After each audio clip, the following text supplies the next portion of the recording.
C'est un honneur d'être ici ce soir. Mon nom est Ken Tovin. Je vis à Pensacola, Floride.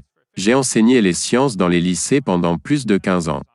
Et maintenant, je voyage pour faire des séminaires sur la création, l'évolution et les dinosaures. Nous croyons que la création se doit de glorifier le Dieu du Créateur et lui donner le crédit de ce qu'il a fait. Donc notre position est que la Bible est vraie et que la théorie de l'évolution est sérieusement erronée. Je suis Reynold Schlitter. J'enseigne ici, ce qui veut dire que je vis dans les environs.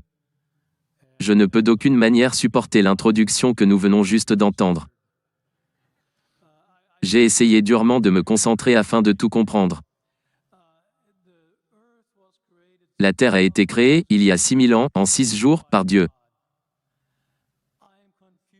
Je suis confus, étant philosophiquement cohérent et étant une personne très honnête. Je suis sûr que vous pouvez me dire, d'où vient Dieu? En addition, une fois que vous m'aurez dit, d'où vient Dieu, s'il vous plaît, essayez de clarifier.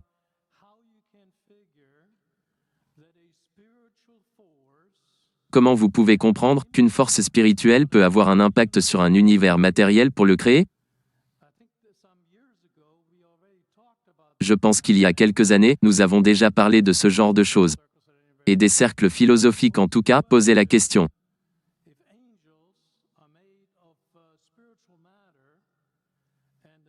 Si les anges sont faits de matière spirituelle et qu'un stylo est fait de matière matérielle et la matière spirituelle n'affiche pas d'espace. Combien d'anges peuvent danser sur la pointe d'un stylo?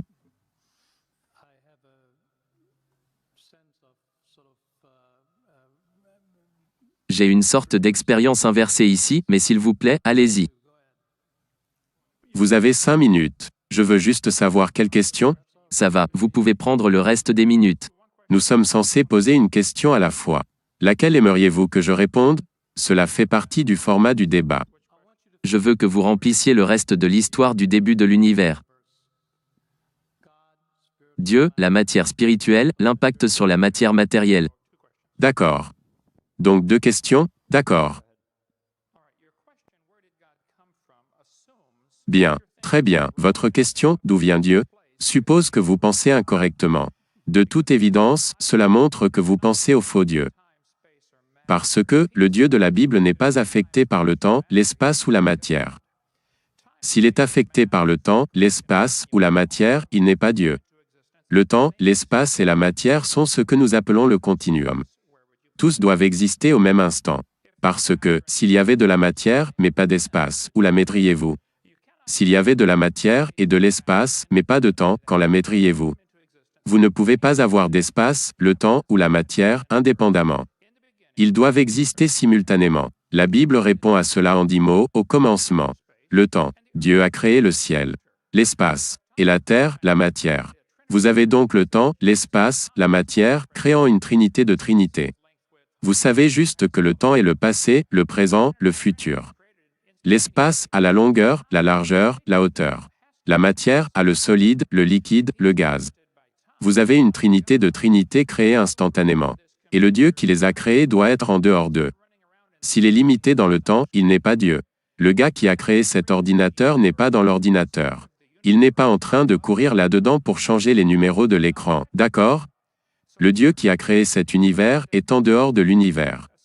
Il est au-dessus, au-delà, en lui, à travers lui. Il n'en est pas affecté. L'idée du concept qu'une force spirituelle ne peut avoir aucun effet sur le corps matériel. Eh bien, je suppose que tu devrais m'expliquer des choses comme les émotions et l'amour, et la haine, et l'envie, et la jalousie, et la rationalité. Je veux dire, si votre cerveau n'est qu'une collection aléatoire de produits chimiques qui se sont formés par hasard au cours de milliards d'années. Comment alors pouvez-vous faire confiance à vos propres processus de raisonnement et penser que vous avez? D'accord. Donc votre question d'où vient Dieu renvoie à supposer que ce Dieu est limité. Et c'est ça votre problème. Le Dieu que j'adore n'est pas limité par le temps, l'espace ou la matière. Si je pouvais mettre le Dieu infini dans mon petit cerveau, il ne va pas valoir la peine d'être adoré, cela est certain.